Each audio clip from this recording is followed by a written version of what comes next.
Erratically jabbing speech like a depressive manic, not on his psychiatric medication. Investigations I'm facing making me rearrange events when attempts to stop me from trying to vent get assimilated and become a new regulation. Schizophrenic minded since the initiation. This my inoculation since the good Lord chose me to get a chance at this life I've been totally disgracing. It's a cold world, especially when you're left in the basement or out in the rain with no blankets. Thank heavens though that Jesus Christ is around and so gracious and will always listen to our praises. Surrender and admit you're a sinner, and I promise at the end you will always be a winner. I too was once just a beginner, not knowing if my faith alone would get me through another chilly winter, but I held steady and God made sure to come through and deliver. Serenity is my alternative holy trinity, cause I can find inner peace when I breathe and just count to 3. I'm about my king, so I sing like it's Sunday morning church services. I hold these verses I'm bursting that stay merging in. I've been so submerged by sin, it's an absurd word to send, and I recommend not anyone else cause hurt. That's why I use these religious words when I twist and turn these nouns and adverbs. I know you've all heard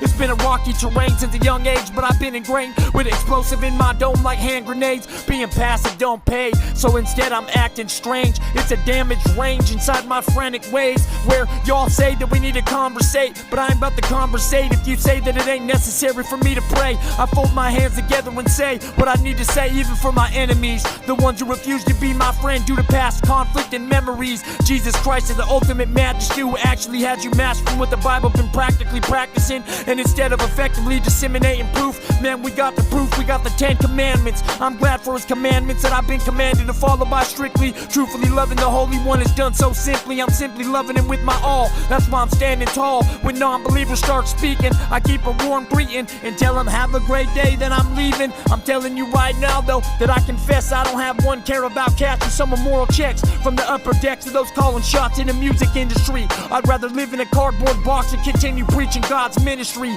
than to ever let some dividends take center stage in what the Lord has been giving me. Money, power, and greed are the exact things the Almighty speaks about, not worshiping like your eternal visioning. Before I forget mentioning, yes, I'm a Christian being trying to find my meaning, all the while believing what Jesus Christ has been preaching since moving back to rock after 3 days dead and bleeding on the ground, skipping past the first stages of rigor mortis. Beatles and Red Army ants leaving so many bite marks it's got your flesh scorching. I am far from concerned about having a fortune I ultimately can't bring with me into the afterlife, because brothers and sisters in Christ it's worthless. All I'm worried about is being right with the one who's perfect, not submerged in a puddle of sinful words that cause the creator's people to feel nothing but hurt. That's why I put in this work and do my research about these new and old faithful verses, about the light and darkness, about the love and the heartless. I'm just so sick of living within this world's prison. I can feel the evil one close by in search of a godless world only driven by a need to have 700 million pairs of the same jeans and 700 million beans in the bank that'll never get spent.